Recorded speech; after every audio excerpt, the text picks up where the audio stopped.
이번 공식 예고편에는 손명호가 시에스타에서 누군가에게 당하는 장면이 짧게 포함되어 있었는데요.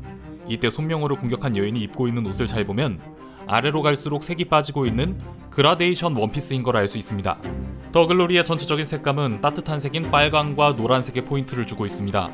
특히나 이 장면은 의도적으로 이 의상의 색을 감추고 싶었는지 밝기도 아주 어둡게 하고 그라데이션으로 색이 빠지지 않은 윗부분 옷의 색이 어떤 색인지 보여주지 않게 하기 위해 이를 화면 밖으로 날려버렸습니다. 하지만 이렇게 밝기 조절과 따뜻한 빨간색을 낮추면 이 옷의 그라데이션 윗부분은 초록색에 가까운 색이었던 걸 알 수 있는데요. 이번 더글로리 파트 2 공개를 앞두고 많은 스틸컷들이 공개되었습니다. 그중 박연진의 스틸컷 중 하나를 보면 초록색 원피스를 입고 있는 장면이 있습니다. 해외 부세 중 이 옷과 똑같은 디자인의 제품이 판매 중인 걸 찾을 수 있었는데요. 이 옷의 두드러진 특징은 위에서 아래로 색이 빠지는 초록색 그라데이션 색상 옷이란 점과 정장 스타일의 디자인을 살리며 가슴 양쪽에 주머니가 크게 달려있고 이 주머니를 가로지르는 봉제선이 두드러진다는 점인데, 이 스틸샷의 박연진의 초록색 원피스의 가슴에 이런 주머니가 크게 있고 이를 가로지르는 봉제선까지 똑같이 있죠. 박연진이 입은 옷은 이 그라데이션 옷이 맞는 것 같습니다. 예고편 속 손명호를 공격한 여인이 박연진이라 볼 수 있는 정황이 더 있는데, 먼저 손명호를 공격하는 장면을 잘 보면 테이블 위에 검은색 보석 장식이 있습니다. 이는 프리미엄 위스키 브랜드 로얄 살루트의 지금은 단종된 38년산 스톤 오브 데스티니의 뚜껑입니다. 로얄 살루트 38년산의 병은 무겁고 단단한 수공예 화강암 처리로 마감된 도자기인데요. 유튜브에서 연령 제한을 걸 수 있어 이 영상에서 보여드릴 순 없지만, 이화 박연진은 전재준과 합체하는 도중에도 이곳 시에스타에서 술을 마셨고, 사마 바둑두는 하도영과 이야기하는 장면에서도 혼자 술을 마시는 등 이 드라마에서 박연진은 술 마시는 걸 아주 일상적으로 즐기는 모습을 보여줍니다. 로얄 살루트 38년산은 현재 단종된 술로 손명호가 맞은 700ml짜리가 100만원 정도까지 가는 비싼 술인데요. 언제나 전재준에게 무시당하던 손명호가 이 100만원짜리 술을 마음대로 꺼내 먹을 수는 없었겠죠. 이 술을 마음대로 꺼내 먹을 수 있는 인물은 이곳을 드나드는 여성 중 오직 박연진뿐. 손명호가 이판사판이다 하고 꺼내 먹었을 수도 있지만, 손명호 입장에선 빨리 일 처리를 하고 떠나야 하는데 자기가 직접 술을 따서 먹을 여유는 없었을 겁니다. 하지만 술을 좋아하던 박연진이 시에스타에서 손명호를 기다리며 미리 이 술을 까놓고 기다리고 있었겠죠. 그리고 손명호의 조건을 모두 들어준다며 술 한 잔을 권했을 겁니다. 그 술에는 당연히 약이 타져 있었고, 방심한 손명호가 약에 취해 정신 못 차리는 동안 박연진이 처리해버린 것이겠죠. 박연진의 이 초록 그라데이션 옷 스틸 장면을 잘 보면 뒤에 거울이 있고 파란색 쇼핑백들이 보이는데요. 이는 7화 전재준이 박연진의 목을 조르는 장면의 시에스타와 같은 장소인 걸 알 수 있습니다. 즉, 이 스틸컷의 초록 옷을 입고 있는 박연진의 장면은 초록색 그라데이션 옷을 입고 로얄 살루트 38년산 병을 휘둘러 손명호를 죽인 박연진의 장면인 것으로 유추해 볼 수 있죠. 이거 다 들고 가서 자수해. 네가 한 짓들 덮으려고 한 더한 짓들 다 자백하라고. 뭘 해? 네 인생은 이미 태어날 때부터 지옥이었잖아. 입을 찢어버려야 하나. 뭐? 그리고 박연진과 카페에서 만나 자수를 권하는 문동은의 장면. 난 잘못한 게 없어, 동훈아. 잘못한 게 없어? 박연진은 문동은의 자수 권유를 역시나 무시하는데요. 문동은에 대한 대책 마련을 위해 박연진은 친구들을 찾아왔는데, 이때 사라를 보면 혼자 두꺼운 옷들을 마구 껴입은 걸 알 수 있는데요. 예전에 영화 친구에서 유호성 씨의 연기를 통해 볼 수 있었던 약 금단 증상입니다. 약을 한다는 걸 동은이 알자 이를 대비하기 위해 약을 끊고 있는 걸로 보이는데요. 이전 공개된 예고편에도 나왔던 탈색 역시 그 일환이겠죠. 베이지색 옷을 입고 주여정과 고인의 명복을 빕니다라고 써져 있는 곳을 들어가는 동은. 같은 색 옷을 입고 있는 장면, 동은의 뒤로 보이는 시체 보관고. 저는 지난 예고편에서 이곳을 버려진 폐병원이라 예상했는데 장례식장인 것 같네요. 장례식장에 역시 시체 보관고가 있을 테니까요.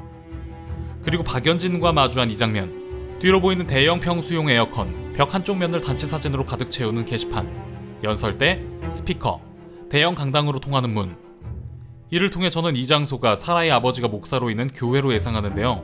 7화에서 동은이 교회에서 사라를 만날 때 이 문과 똑같은 문이 나옵니다.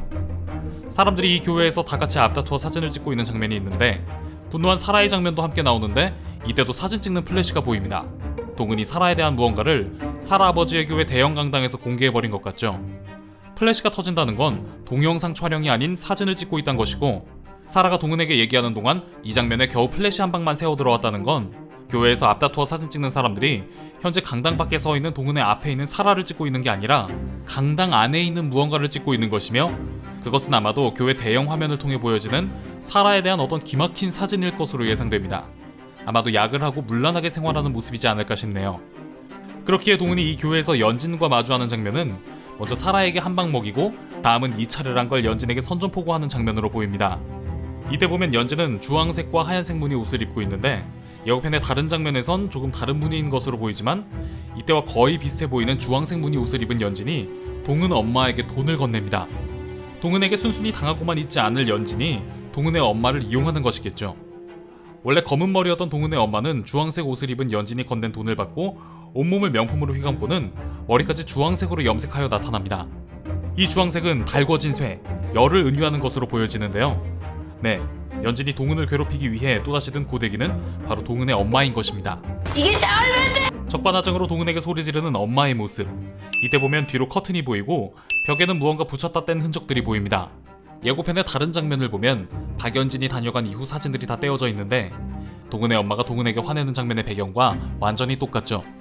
지난 영상에서 저는 뒤로 보이는 등과 문, 그리고 옆에 창문을 통해 문동은이 얼굴에 상처 입는 장면의 장소가 문동은의 집이라 예상하기도 했었죠.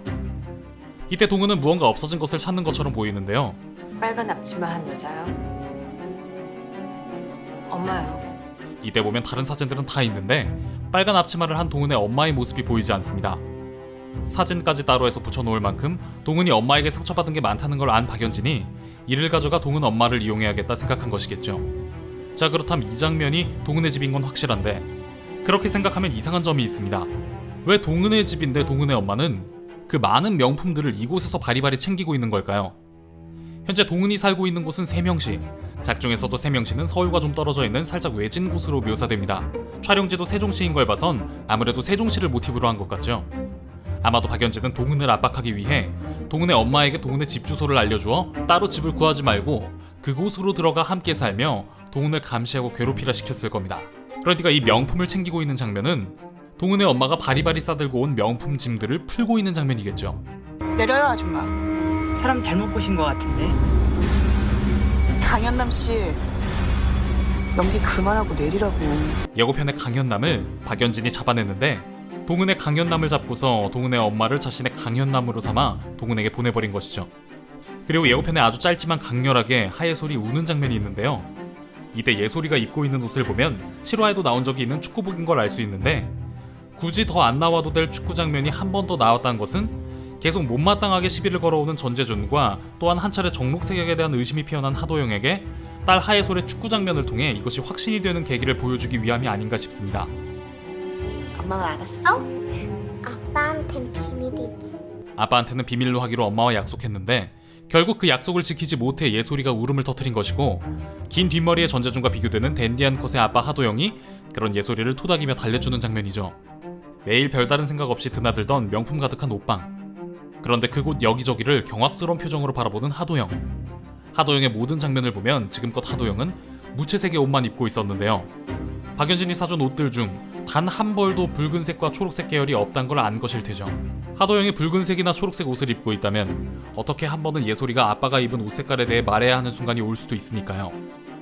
이거 지켜낸 게 뭔데? 이러한 것들이 나름 박연진이 그녀 가족의 행복을 지키기 위한 노력들이었겠죠.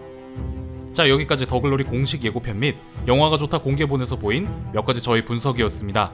영상 재밌었다면 구독, 좋아요, 알림 설정 한 번씩만 부탁드릴게요. 감사합니다. 그럼 지금까지 뇌피셜의 한계를 모르는 명탐정 뇌피셜로 미노타우루스였습니다.